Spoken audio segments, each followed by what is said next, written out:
सहारा प्रणाम हस्तक्षेप के स्पेशल एडिशन में आपका स्वागत है। मणिपुर देश का दूसरा कोरोना मुक्त राज्य है जो गोवा के बाद कोरोना मुक्त हुआ है। मणिपुर दूसरे राज्यों के लिए मिसाल बन चुका है। कई राज्यों की सीमाओं से घिरे रहने के बावजूद मणिपुर ने यह कामयाबी हासिल की है। आखिर इसके पीछे की क्या रणनीति रही है, किस तरह राज्य ने नियम कायदों का पालन कराया और कोरोना की जंग में जीत हासिल की, इस बारे में बात करने के लिए हमारे साथ मौजूद हैं मणिपुर की राज्यपाल डॉक्टर नजमा हेपतुल्ला। नजमा जी, आपका हस्तक्षेप के स्पेशल एडिशन में बहुत बहुत स्वागत है। मणिपुर दूसरा राज्य है जो गोवा के बाद कोरोना मुक्त हुआ है। ऐसे में जब 2 लोग कोरोना पॉजिटिव पाए गए थे तो राज्य सरकार ने और राज्य के एडमिनिस्ट्रेशन ने क्या ऐसा कुछ किया कि एक भी कोरोना पॉजिटिव केस अब आपके राज्य में नहीं है, जबकि एक आदमी मिनिमम 450 आदमी को संक्रमित करने की क्षमता रखता है?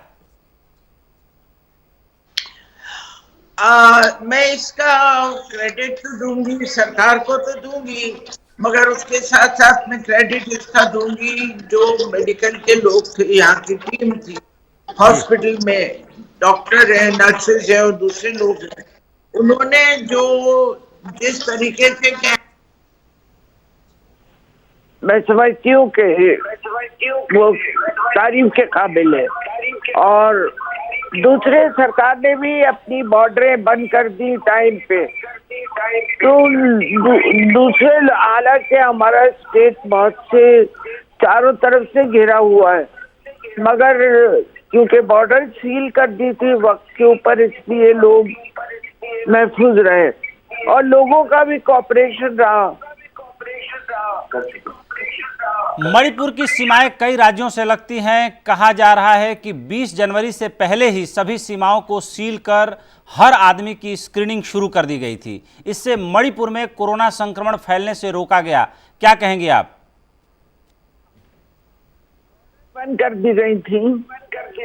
हमारी बॉर्डर मोरे से लगती है जी। और जो म्यांमार के साथ में मोरे की बॉर्डर से म्यांमार है और म्यांमार चाइना के बहुत नजदीक है, तो हमारी ये मोरे की बॉर्डर बंद कर दी गई थी। लोग वहां से आ नहीं रहे थे, पूरी चेकिंग हो रही थी। हालांकि वो पोरस बॉर्डर है मगर पूरा एहतियात की गई। और यहाँ भी स्टेट में भी लोगों ने बहुत ही अपना कायदे से जो जो इंस्ट्रक्शन उनको दिए गए उस पर अमल किया। अच्छा, ये बताइए कि लॉकडाउन लागू होने से बहुत पहले से ही, यानी 18 जनवरी को ही मणिपुर प्रशासन ने म्यांमार सीमा को सील कर दिया था। एहतियातन कदम उठाए गए थे और रणनीति कामयाब भी रही थी। तो जब संपूर्ण लॉकडाउन के बारे में अभी विचार विमर्श ठीक से शुरू भी नहीं हुआ था, उससे पहले ही मणिपुर प्रशासन इतना चौकन्ना हो गया और सारा प्रिकॉशन ले लिया। ये मूल तौर पे आप इसके लिए, आप चूंकि प्रशासनिक प्रमुख हैं पूरे मणिपुर की, तो इसके लिए आप सबसे पहले प्रशासनिक जिम्मेदारी रखने वाले किस आदमी को इसका श्रेय देना चाहेंगी? क्योंकि एक बहुत दूरदर्शी कदम था जो उठाया गया मणिपुर में। ये किसी एक को नहीं दे सकते हैं क्रेडिट। जाहिर बात है कि स्टेट गवर्नमेंट तो चीफ मिनिस्टर के डायरेक्शन पे चलती है, मगर ये डिसीजन सबका था।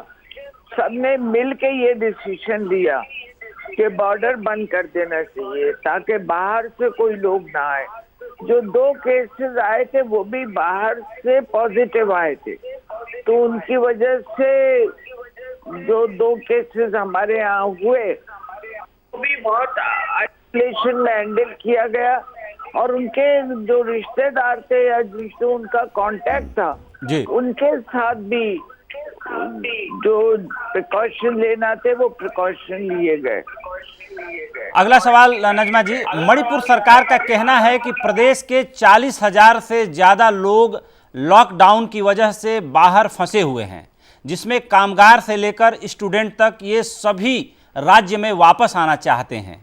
इसके लिए क्या राज्य सरकार इंतजाम कर रही है? आप चूंकि प्रशासनिक रूप से सभी लोगों से बातचीत करती होंगी, मुख्यमंत्री भी आपको टाइम टू टाइम रिपोर्ट देते होंगे, ऐसी स्थिति में मणिपुर के 40,000 लोगों के लिए क्या रणनीति आप लोग बना रहे हैं? जो ये देखा जा रहा है कि क्योंकि एयरलाइन तो बंद है जी, और मणिपुर बहुत दूर इलाका है पूरे कंट्री में, जी नॉर्थ ईस्ट तो फार अवे है, दूरी है। जी तो जो ट्रेन से लाए जा सकते हैं वो ट्रेन से लाए, जो लोग बस से लाए जा सकते हैं वो बसों से लाए। इसके बारे में रणनीति बन रही है, सोच विचार हो रहा है और उन लोगों को हिफाजत के साथ यहाँ लाया जाएगा। बहुत अच्छी बात कही आपने। प्रधानमंत्री नरेंद्र मोदी ने 14 अप्रैल को राष्ट्र के नाम संबोधन के दौरान मास्क के तौर पर जो गमछा पहना था, जिसे बाद में उन्होंने गले में लटका लिया, वो मणिपुर से दिया गया गमछा है उनको। तो वो मणिपुर की अहमियत इससे बहुत बढ़ जाती है, क्योंकि गमछा तो पूरे प्रदेश में, नॉर्दर्न इंडिया में हर जगह पे मिलता है, लेकिन प्रधानमंत्री ने नॉर्थ ईस्ट को बहुत ही सांकेतिक तौर पे, सिंबॉलिक तौर पे अपने गले से लगा रखा है। क्या कहना चाहेंगे आप?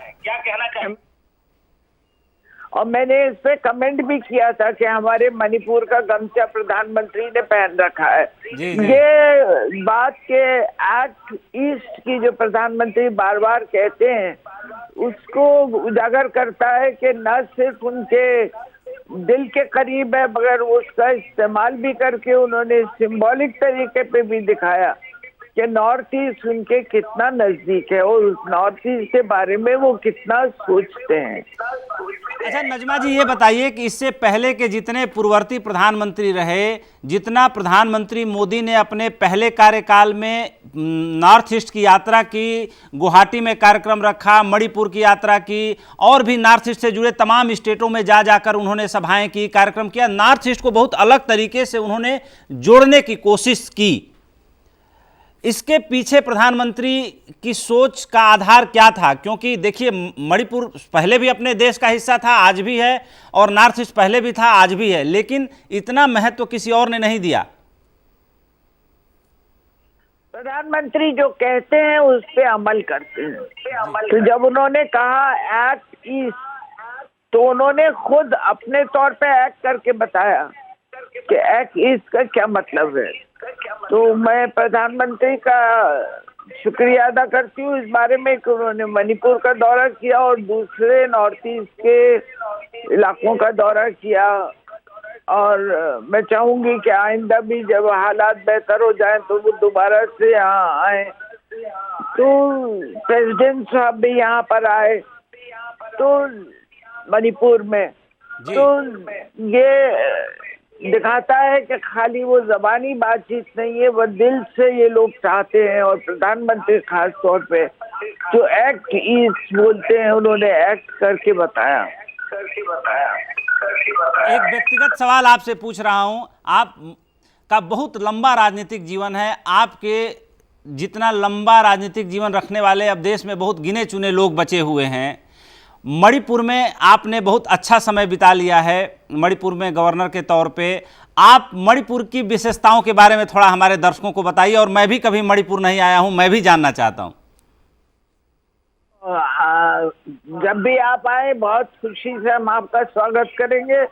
मणिपुर में जरूर आइए। मणिपुर और पूरा नॉर्थ ईस्ट ही एक बहुत अच्छा इलाका है। यहाँ की क्लाइमेट बहुत अच्छी है, आबहवा बहुत अच्छी है, यहाँ पोल्यूशन नहीं है और अलग थलग रखा गया है, इसलिए पूरे देश में उसके बारे में ज्यादा मालूमात नहीं है। मैं समझती हूँ कि मणिपुर और पूरा नॉर्थ ईस्ट ही देखने लायक इलाका है टूरिस्ट के तौर पे। और हमारे यहाँ टूरिज्म को हम बहुत तरक्की दे रहे हैं ताकि न सिर्फ भारत से बल्कि दुनिया से टूरिस्ट लोग आए और हमारे इस खूबसूरत इलाके को देखें। आपको नहीं लगता कि इससे पहले अगर कोशिश की गई होती तो नॉर्थ ईस्ट वर्ल्ड मैप में एक बहुत ही सुंदर टूरिस्ट डेस्टिनेशन होता? कहीं ना कहीं मोदी सरकार से पहले नॉर्थ ईस्ट कहीं ना कहीं एक तो डिस्टर्ब भी था और टूरिज्म को डेवलप करने के लिए वो प्रयास नहीं लिए गए जितना लिया जाना चाहिए। इस दिशा में आपने प्रधानमंत्री को क्या फीडबैक दिया? आपने प्रधानमंत्री से क्या कहा कि नॉर्थ ईस्ट के डेवलपमेंट के लिए और क्या क्या करना चाहिए? डेवलपमेंट के लिए मैं समझती हूँ कि ये जो हमारा लॉकडाउन जब बंद हो जाएगा जी, और हालात बेहतर हो जाएंगे तो टूरिज्म को ज्यादा तरक्की देना चाहिए। यहाँ सबसे बड़ी बात जो मैं मणिपुर की एक खास आपसे कहना चाहती हूँ, जो यूनिक है, जो कहीं किसी दूसरी जगह दुनिया में नहीं है, कि यहाँ महिलाओं की एक मार्केट है जो कहलाती है एमा मार्केट, जी जिसमें 4 से 5 हजार महिलाएं एक छत के नीचे काम करती हैं। और ये किसी दूसरी दुनिया की किसी भी जगह महिलाओं को इतनी अहमियत हासिल नहीं है जितनी मणिपुर में हासिल है। इकोनॉमिकली वो एम्पावर्ड है।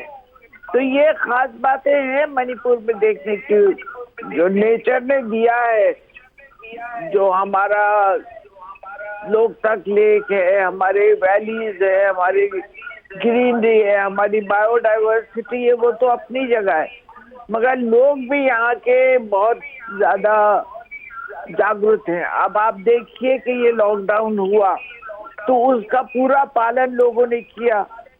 एक वीडियो आपने भी देखा होगा जो वायरल हो गया था कि किस तरह से सोशल ऑर्गेनाइजेशन ने जो खाने की सामग्री बांटने का प्रोग्राम किया और किस तरह से लोगों ने उसके अंदर एक डिसिप्लिन बना के, डिस्टेंस रख के, जो फिजिकल डिस्टेंस की या सोशल डिस्टेंसिंग की बात करते हैं उस पे अमल करते हुए उन्होंने वो जो सामान उनको दिया जा रहा था वो जिस कायदे से लिया उसकी तो लोगों ने मिसालें दी हैं, बिल्कुल पूरी दुनिया में दी है मिसाल। एक सवाल आपसे और ले रहा हूं मणिपुर के लोगों के बारे में। मेरे तमाम ऐसे दोस्त हैं जिनके ऑफिसेज में मणिपुर के लड़के लड़कियां काम करते हैं और मैं सबसे उनके बारे में इतनी तारीफ सुनता हूं, उनके वर्क कल्चर के बारे में, उनके डिसिप्लिन के बारे में, उनकी ज़हीनियत के बारे में, उनकी खुसूसी के बारे में। तो ये बताइए कि मणिपुर के लोगों में इतनी तमीज़, इतना संस्कार कैसे आता है जो बाकी जगहों पर नहीं देखने को मिलता? घर से माँ बाप से सीखते हैं और वो उनकी जिंदगी में जाहिर होता है। अब आप देखिए मणिपुर कितनी चीजों में आगे है, स्पोर्ट्स में मणिपुर आगे, और स्पोर्ट्स में डिसिप्लिन की कितनी अहमियत है। बिल्कुल। तो जो स्टेट के अंदर डिसिप्लिन होता है, न सिर्फ हम लोगों ने अपने स्पोर्ट्स के खेलों के जरिए बता दिया कि कितना डिसिप्लिन है हमें, कितनी हम उसको सीरियसली लेते हैं, वैसे ही हमने ये आपदा के हालात में, जबकि यहाँ पर मुश्किलें हैं, उसके अंदर हमने बताया अपना तरीका कि किस तरीके से हम डिसिप्लिन रख के हर मुश्किल का सामना कर सकते हैं। बहुत अच्छी बात बताई आपने। संस्कार, तमीज़ की किताब बाजार में नहीं बिकती, वो माँ बाप से ही आती है। बहुत सही कहा आपने। मणिपुर में 11वीं के स्टूडेंट्स को बिना एग्जाम दिए ही 12वीं में प्रमोट कर दिया गया है। अगर लॉकडाउन बढ़ता है तो क्या दूसरी परीक्षाओं के लिए भी सरकार कुछ ऐसे कदम उठाने के बारे में सोच रही है? क्योंकि एजुकेशन भी एक बहुत बड़ा मुद्दा है। इस पे डिसीजन हो रहा है जी। लॉकडाउन स्टूडेंट्स के जी। मैं आपसे ये सवाल पूछ रहा था कि 11वीं के बच्चों को बिना एग्जाम दिए 12वीं में प्रमोट कर दिया गया लॉकडाउन की वजह से। अभी चूंकि और परीक्षाएं हैं और भी एजुकेशनल सेशंस बचे हुए हैं, अगर लॉकडाउन इनकेस सरकार बढ़ाती है तो आपको क्या लगता है कि और भी क्लासेस के लिए, और भी कोर्सेज के लिए सरकार एक तरीके से जैसे 11वीं के बच्चों को 12वीं में प्रमोट कर दिया बिना एग्जाम के, तो ऐसे ही कदम उठाने वाली है या उसके बारे में अभी विचार किया जा रहा है?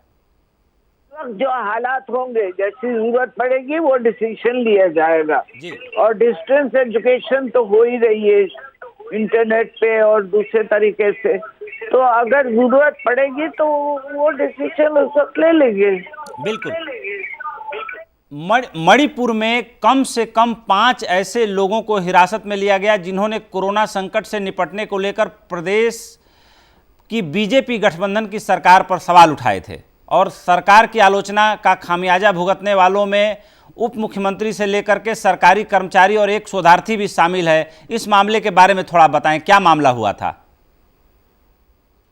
है कि जो सरकार के आदेश हैं जी और उन पे अमल करना चाहिए। आप बताइए, आपके यहाँ फेक न्यूज होती है, आप उसको मना करते हैं? बिल्कुल मना आप करते अपने हैं। चैनल पे फेक न्यूज नहीं दिखाते, बिल्कुल नहीं, सही एक्शन भी लेते दिखाते हैं। हैं। हाँ, और एक्शन भी लेते हैं। तो अगर यहाँ पर भी इन हालात में कोई फेक गलत अफवाह फैलाएगा तो उसके ऊपर एक्शन तो लेना चाहिए।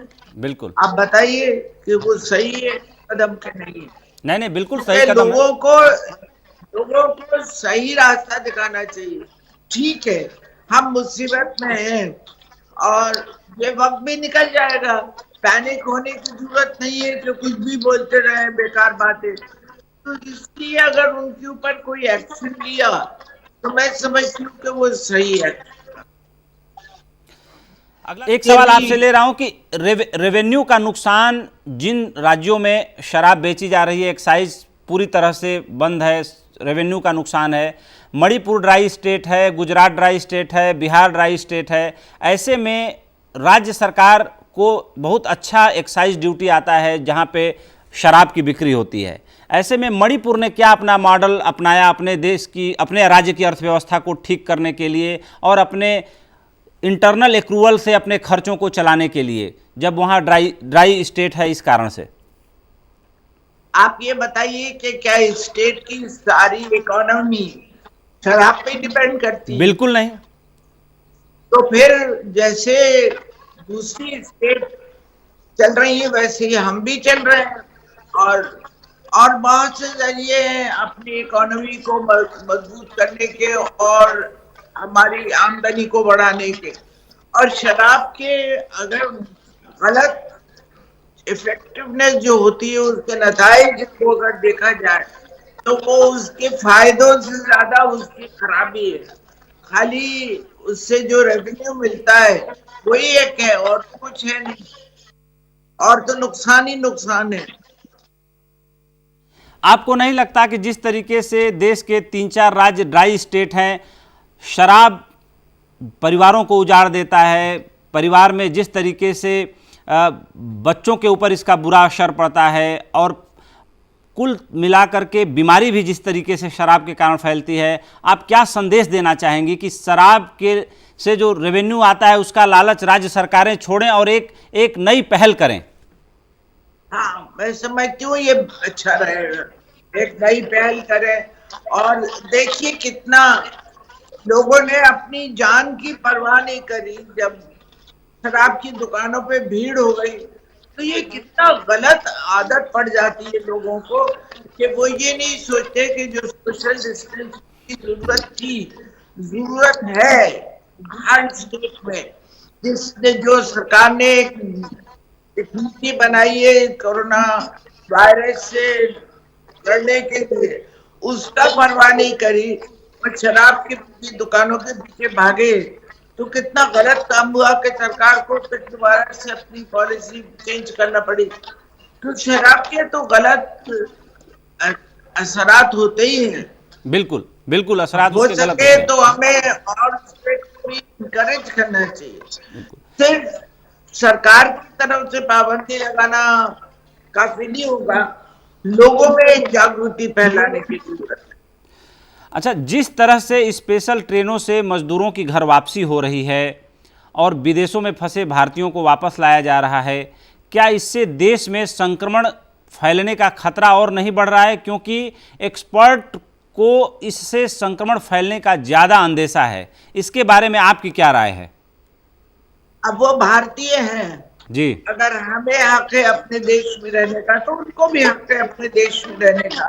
बिल्कुल। अपने जहाँ के रहने वाले हैं, जो हमारे मजदूर हैं, उनको हक है कि वो अपने घरों में जाए, अपने बाल बच्चों के साथ कुछ वक्त गुजारे।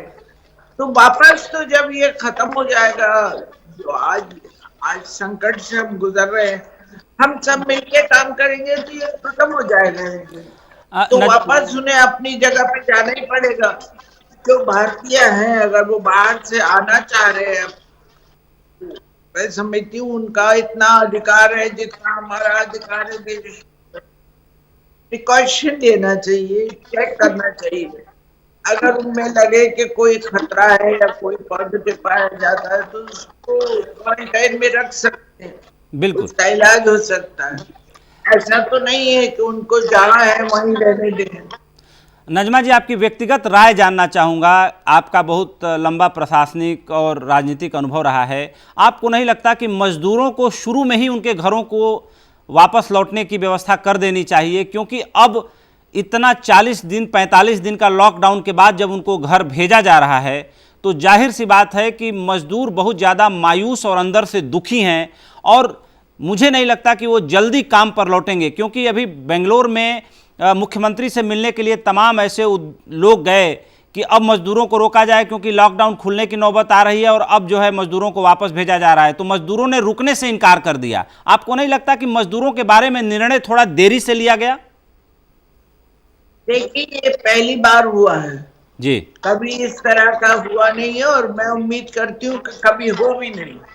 तो इसमें जैसे जैसे डिसीजन आए, जैसे जैसे हालात हुए तो डिसीजन लिया। अब आज ये कहना कि मजदूरों को जल्दी भेज देना चाहिए था, किसको मालूम था कि ये कोरोना वायरस कितने दिन चलेगा?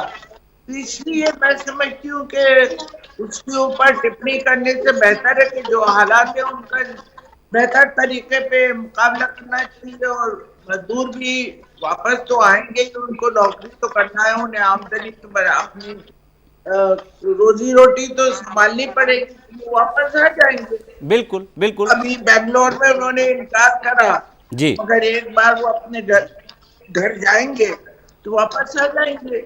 बिल्कुल। थोड़ा वक्त जरूर लगेगा, बहुत बेहतर कहा आपने।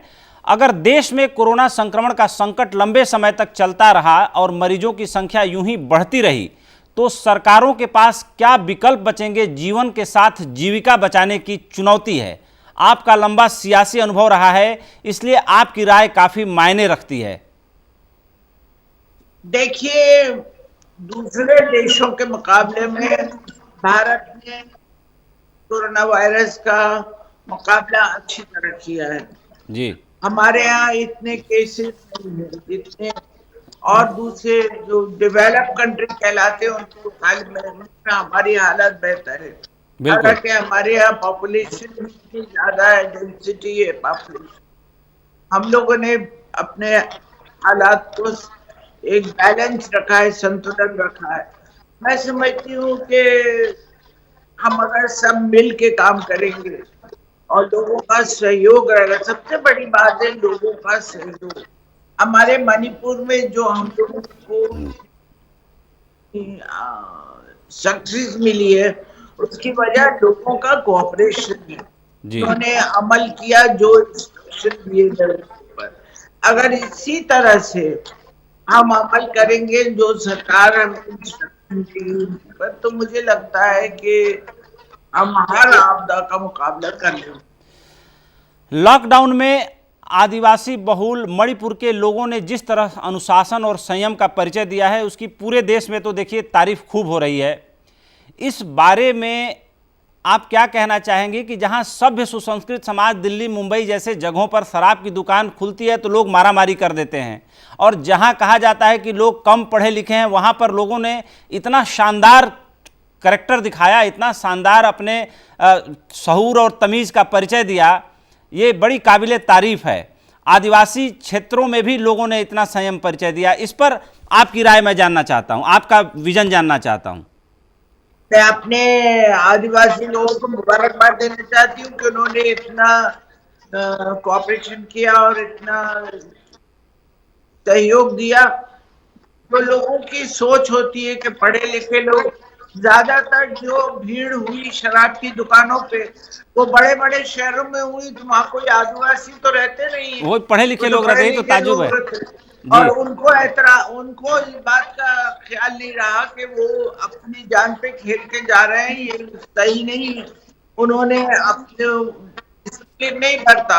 अगर वो चाहते तो जो इंस्ट्रक्शन थे उस पे अमल कर सकते थे कि 5 आदमी से ज्यादा एक दुकान में न जाए। बिल्कुल इसी तरह का कोई इंस्ट्रक्शन था, मुझे ज्यादा उसके बारे में मालूम, तो क्या हमारे यहाँ वो सवाल ही नहीं उठा। तो जो लोगों का सोच है अब वो सोच बदलना चाहिए। बिल्कुल, ये तालीम से कुछ नहीं होता, तरबियत से होता है। बहुत अगर अच्छी तरबियत दी गई है तो बच्चों में तालीम अकेली कोई काम नहीं करती। बिल्कुल बिल्कुल बिल्कुल, बहुत सही कहा आपने। लेखिका, जनसेविका, मंत्री और अब गवर्नर, इतनी सारी भूमिकाओं में आप सफल रही हैं। दर्शकों को बताएं कि किस भूमिका में आपने अपने आप को सबसे ज़्यादा सर्वाधिक सहज महसूस किया। ये तो मैं क्या बताऊं, ये तो आप बताइए, क्योंकि आप नहीं, मैंने तो आपको हमेशा सहज हंसते हुए हंसमुख पाया हमेशा। कई बार आपसे मुलाकात आडवाणी जी के घर पे भी हुई है, अगर आपको याद हो तो। वैसे तो देखिए, सियासत में रिटायर होने की कोई उम्र नहीं होती और कोई उम्र की सीमा नहीं होती, लेकिन ज़िंदगी में हर कोई अपना काम खत्म करके रिटायर होने की इच्छा रखता है, अपने मनपसंद का काम करने की इच्छा रखता है। आपका क्या प्लान है?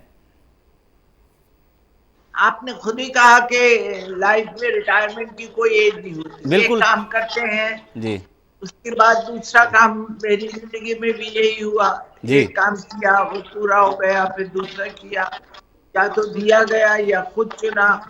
अब आप जैसे टेलीविजन पे काम करते हैं, जब आप इस वर्ड रिटायर्ड नहीं है, जब आप इस काम से को पूरी तरीके से अंजाम दे देंगे तो आप कुछ और सोचेंगे।